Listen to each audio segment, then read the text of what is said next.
হচ্ছে সকাল 7টায় আমার বাড়িতে লোক গিয়েছে। লোক যাওয়ার পর আমি আমার আনসাইনে দেখে খাটের উপরে দুটা লাশ।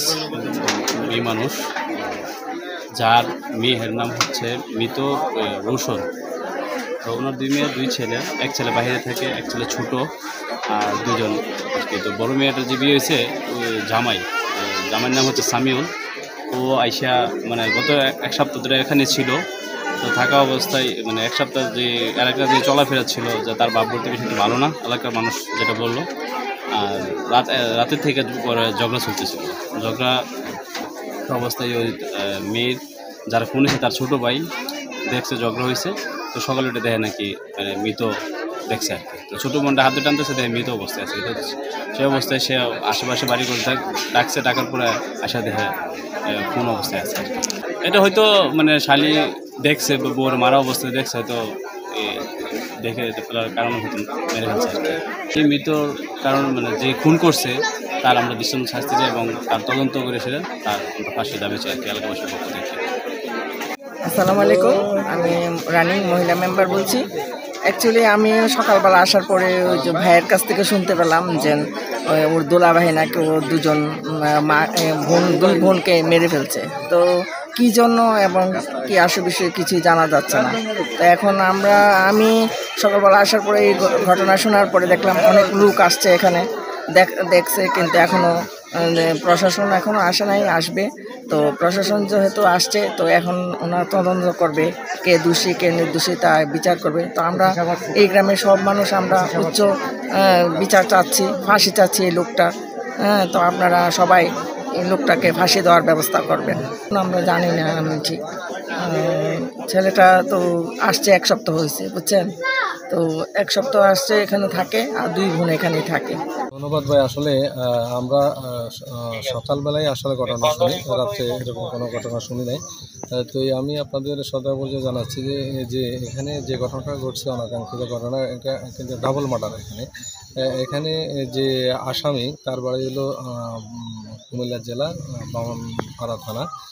সে এখানে গত 1 সপ্তাহ আগে এই শ্বশুরবাড়িতে আসে। তার শাশুড়ি আবার এখানে একটা মামলায় সে জেল হাজতে আছে। তো এখানে ভিকটিমরা 2 বোন এবং তার ছোট্ট একটা ভাই, 10 বছর প্লাস তার বয়স। তারা এই ঘরে থাকে আর কি, ঘরটাও দেখতে পাচ্ছেন পাশাপাশি। তো গত রাত্রে অজ্ঞাত কারণ, আসলে এখন পর্যন্ত কোনো কারণ জানা যায়নি তাদেরকে কেন হত্যা করা হয়েছে। তার ছোটো ভাইয়ের ভাষ্যমতে দেখা যাচ্ছে যে তারা রাত্রেবেলা স্বাভাবিকভাবে খাওয়া দাওয়া করে ঘুমায় পড়ে। আর রাতের 11টা বাজে যখন ছেলের ছোট্ট তার ভাইটার ঘুম ভাঙে, সে হাঁসে, তাদের কিছু হাঁস আছে, হাঁসকে খাবার দাবার দিয়ে সে আবার যখন শুতে আসে, দেখেছে তার বোন জামাই বলতেছে আজকে চেরি খাওয়ার দরকার নেই, আমরা কেউ রোজা থাকবো না, তুমিও থাকবো না। বলতেছে আমি তো রোজা থাকবো না, থাকবো না, আজকে তো আমরা কেউ থাকবো না।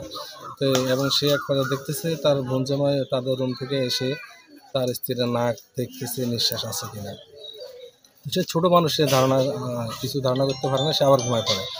তখন ভোর 5টা বাজে সে আবার ঘুম থেকে ওঠার পরে দেখে যে তার দরজা খোলা, তার বোনজামা তার পাশে নাই। তখন সে বোনজামাকে ডাকা, দুলাভাইকে ডাকাডাকি করতেছে, কিন্তু দুলাভাই তো নাই, সে চলে গেছে অলরেডি।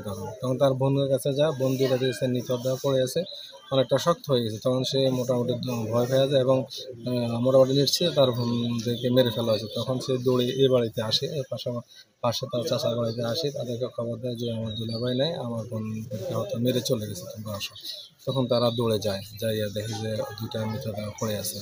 এদিকে দেখা যাচ্ছে যে বডি দৃষ্টে দেখা যাচ্ছে তাদের উভয়কে কিন্তু শ্বাসরোধ করে হত্যা করা হয়েছে এবং খুব একটা জখমও নাই তাদের গায়ে।